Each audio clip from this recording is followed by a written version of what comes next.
And as someone who swims on both medley and freestyle relays, besides the stroke differences, is there anything different that you would note about those events?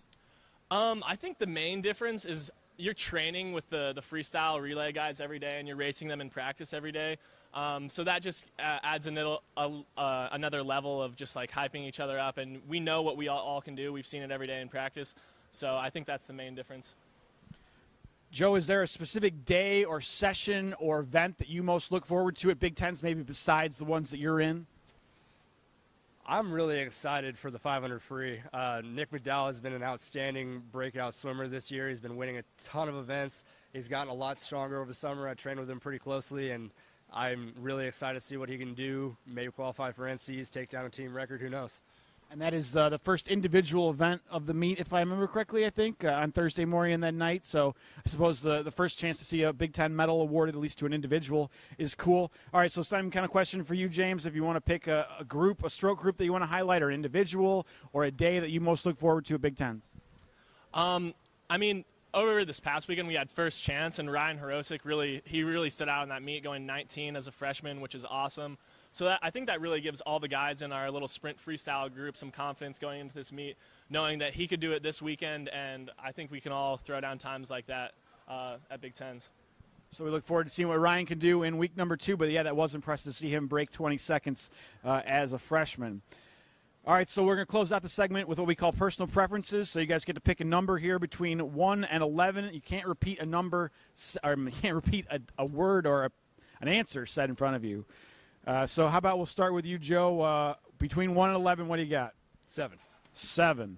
Sport other than swimming you most enjoy playing or watching? I enjoy curling a lot. I like watching international curling. Always a fun game to tune in, especially for the Olympics. Have you ever really played curling? Not on ice, but with other objects and sometimes people. All right, that sounds like fun. I did not expect curling. A lot of choices there besides curling. Yeah, although I do enjoy curling, Joe took my answer there. I'd have to say basketball, just because the rest of my family plays basketball. I'm sort of the odd one out, choosing swimming.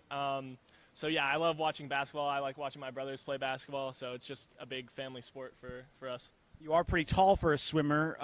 Is he the same size as you? Yeah, my twin brother is 6'6.5". I'm 6'7", so he's almost there. And then my little brother is 6'5", so... That is a dangerous 3-on-3 team in Colorado. I could see you guys making some noise there, so maybe we get some video of that. All right, James, between 1 and 11, don't pick 7. I'm going to go ahead and pick 4. 4. One band or musical artist in your favorite playlist? I like music a lot, so I'll probably have to say Mac Miller, just because he died this year, and I listened to him like a whole bunch this year, so I really like Mac Miller, and it seems like he's got some messages in his rap, unlike some other rappers out there, some mumble rappers.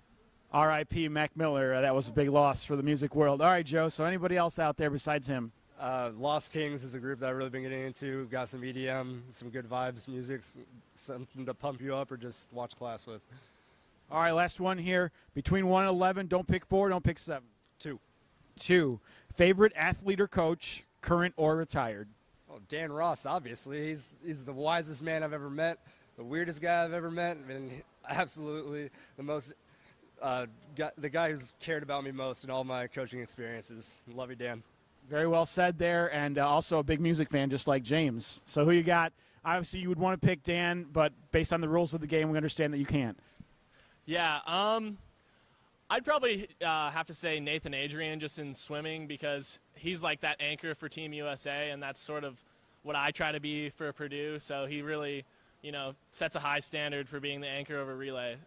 So, yeah, I'm going to go with Nathan Adrian. And a very good extended long career for him. I think my first year here at Purdue, he was a senior at Cal, and I saw him compete up in Minnesota when David Budaya won a couple national titles. So I've always been a fan of him myself. So good pick there, James. So thanks to Joe and James for joining us for this week. We wish them good luck. It's their senior season. We've enjoyed watching them, and they got a lot more good races to come. So make sure you follow along with the Big Ten Championships via PurdueSports.com and our social media.